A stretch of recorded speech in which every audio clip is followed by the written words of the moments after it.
Assalamualaikum guys.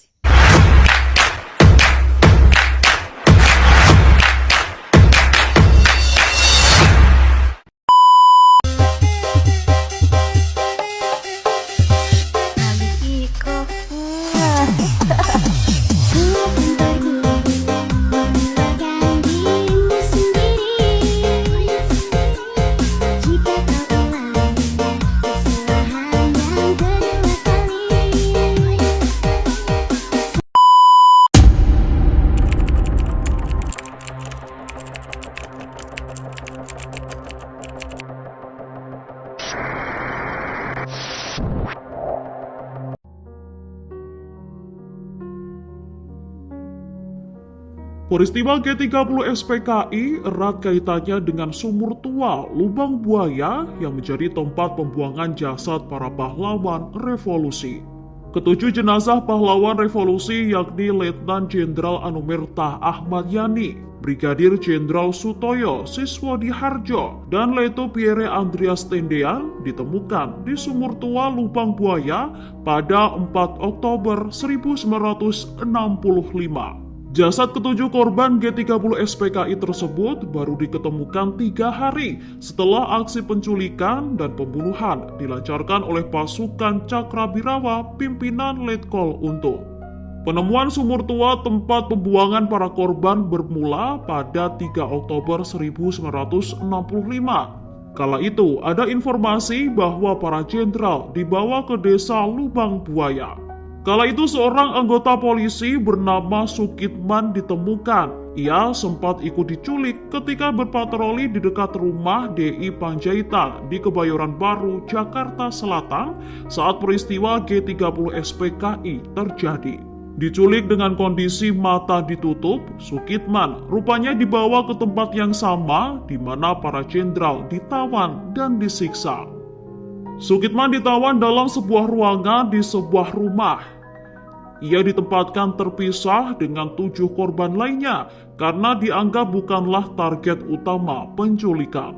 Meski begitu, Sukitman sempat melihat seorang tawanan yang masih hidup dengan pangkat bintang 2 di pundaknya dibawa ke ruangan tempat ia ditawan. Masih dalam kondisi tangan terikat, Sukitman kemudian dibawa keluar menuju teras rumah ketika hari mulai terang.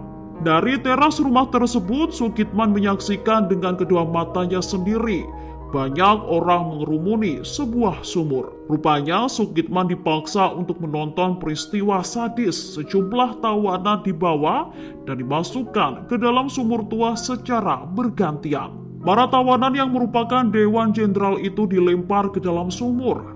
Pasukan PKI juga memberikan rentetan tembakan ke dalam sumur untuk memastikan mereka semua tewas. Menyaksikan pembantaian terjadi di depan matanya, Sukitman ketakutan dan berdoa agar ia tak menjadi korban berikutnya untuk dieksekusi.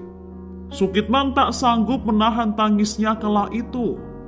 Ia kemudian dihampiri oleh seorang anak buah Letkol Untung yang mengatakan bahwa ia tidak dibunuh karena merupakan sama-sama seorang prajurit. Setelah eksekusi terhadap Dewan Jenderal selesai, Sukitman ikut dengan pasukan Cakrabirawa menuju gedung Penas di kawasan Halim Perdana Kusuma. Sukitman yang kelelahan kemudian tertidur. Ketika ia terbangun, ia tinggal seorang diri dan seluruh pasukan yang membawanya telah menghilang. Sukitman kemudian ditemukan oleh tim patroli Resimen Cakrabirawa di bawah pimpinan Kapten Eko yang tak terlibat dalam aksi pemberontakan. Dibawa menghadap Pangkostrat Maijen TNI Soeharto, Sukitman menceritakan peristiwa sadis yang dialaminya. Pasukan Cakrabirawa dibantu TNI AU kemudian menyusuri wilayah Halim Perdana Kusuma. Mereka mencari lokasi yang diceritakan oleh Sukitman. Mereka lalu menemukan sebuah rumah atau pondok kecil di kawasan Lubang Buaya, Pondok Gede, Jakarta Timur. Di dekat rumah yang merupakan milik seorang guru aktivis PKI itu ditemukan sebuah sumur tua, tepatnya di bawah sebuah pohon pisang.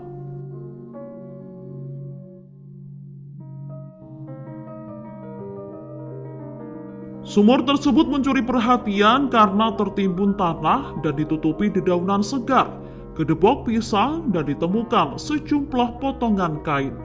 Penggalian awal dilakukan dibantu warga sekitar. Pada kedalaman 8 meter sudah tercium bau busuk dan pada kedalaman 12 meter ditemukan bagian tubuh para korban. Dikomandoi langsung oleh Soeharto, evakuasi jenazah baru dilakukan pada 4 Oktober 1965 oleh pasukan KKO dan RPKAD. Sehari kemudian, tepatnya pada 5 Oktober 1965, ketujuh jenazah pahlawan revolusi dimakamkan di Taman Makam Pahlawan Kalibata, Jakarta Selatan. Terima kasih sudah nonton. Jangan lupa like, subscribe, dan share ya.